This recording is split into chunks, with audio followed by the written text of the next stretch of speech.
Au temps biblique, les vaisseaux brisés étaient jetés hors de la ville dans ce qui était appelé le champ du potier. Il représente un endroit où des vies brisées sont mises au rebut. Là sont les rejetés. Le maître potier, le Dieu de l'univers, lui-même inspecte ce champ. Il voit ta vie brisée et te prend en parlant doucement à ton cœur. Bien que tu sois un pot d'argile brisé, inutile, je t'aime.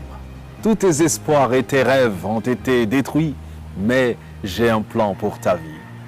Dans Jérémie 18, versets 1 à 6, « Je descendis dans la maison du potier, et voici, il travaillait sur un tour. Le vase qu'il faisait ne réussit pas. Comme il arrive à l'argile dans la main du potier, il en refit un autre vase tel qu'il trouva bon de le faire. Et la parole de l'Éternel me fut adressée en ces mots.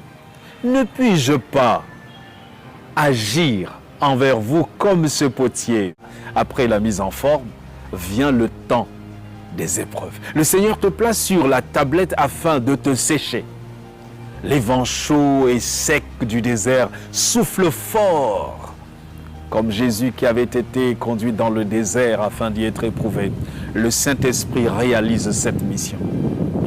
Comme Joseph, vendu en esclavage par ses frères, faussement accusé et injustement emprisonné, fait preuve d'intégrité et d'attachement à Dieu, nous devons tenir ferme.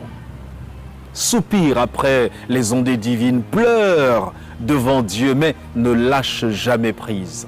C'est la saison des chants de louange que tu as appris dans les temps de faveur. Ne te tais point, même quand s'ajoutent les moqueries et les incompréhensions des autres. Sache que tu es comme Jacob.